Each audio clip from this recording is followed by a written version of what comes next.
neighborhoods on the Big Island of Hawaii are being advised to evacuate as the ongoing eruption in Kilauea volcano's east red zone spreads and lava flows grow more swift. The Hawaii County Civil Defense Authority sent out an alert on Wednesday evening urging residents of two subdivisions in the Kapoho area on the island's southeastern corner to evacuate as lava threatens to cut off road access to the beach community. Lava began to erupt out of fissures in the area 4 weeks ago and has since flowed multiple miles to the ocean on the southern side of the island, where it creates a dangerous steam called laze that is laced with hydrochloric acid and fine glass particles. Over 24 fissures have erupted this month, and some flows have seen an increase in activity and speed, with two new fronts rolling downhill to the east, threatening Kapoho. Lava flows in the area have already knocked out power to the newly threatened neighborhoods. The eruptions have destroyed a significant portion of the Leilani Estates subdivision, which is now subject to a mandatory curfew. Residents with approved credentials are only allowed to enter the area between 7 morning and 6 afternoon. Dramatic footage from the U.S. Geological Survey below shows fountain lava from Fissure 8 in Leilani Estates. The Hawaiian Volcano Observatory reports that the fountain reaches heights of 200 feet and the chilled rock falls like rain in Leilani Estates subdivision.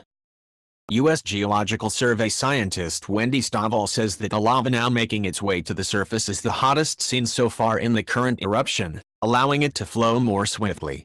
She says it's about as hot as lava can get in Hawaii. "We are pretty much tapping mantle temperatures right now," she said. It's unclear how much longer the eruption could continue. Morning, everyone. The activity at Kilauea Volcano still remains high at the summit and lower East Rift Zone. In the lower East Rift Zone, Fissure 8 is still producing very high fountains and lava flows that are moving away from the vent towards the northeast. The flow yesterday crossed Highway 132, continued to travel along the highway, and then jumped over to the north just above Noni Farms Road. It is currently about 2.8 miles from the Four Corners Junction area, moving downslope. Overnight it had speeds up to 600 yards per hour. There's another flow from Fissure 18 that's moving rapidly downslope, and that one is headed towards the ocean. Perhaps we'll make another ocean entry, and right now it's 2/3 of a mile from Highway 137 above the Warm Ponds area. At the summit, overnight, 2 nights ago, there was a very large explosion from the summit that sent ash up to 15,000 feet above sea level.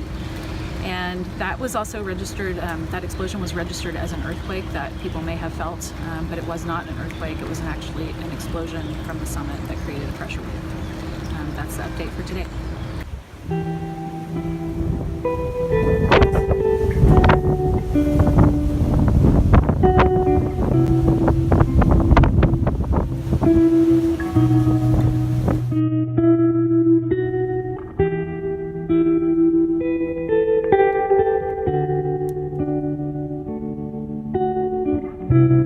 Hawaii Army National Guard soldiers are teaming up with civilian first responders as they monitor air levels around areas impacted by lava.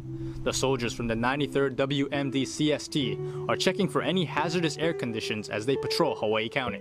We want to make sure that basically it's safety for the civilians as well as the first responders. We want to ensure that, you know, at any time they're working or they're just going about their lives, that designated area is safe. Some of the areas they are monitoring include possible evacuation sites and landing zones for first responders. But not only is it the air that they're testing, but the threat of acid rain as well. With the lava reaching the ocean, the chemicals in the fumes can rise, and combined with the falling rain, that can make the rain itself acidic and dangerous. So with that in mind, that's why we do paper tests. We use these pH acid level tests that will help you determine that.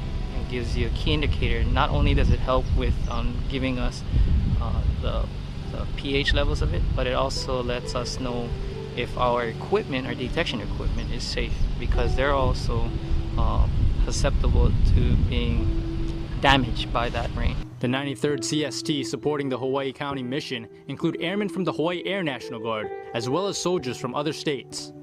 For California Army National Guard soldier Staff Sergeant Afonso Anaya, this mission is definitely an eye-opener.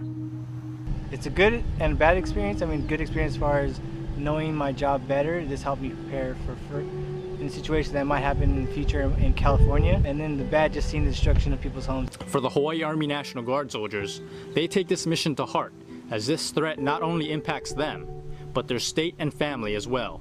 Anything involved, within our state, I take a lot of pride in that, and that's why I'm here. That's why I do my job. It's because I believe that this is my calling in terms of helping everybody at home.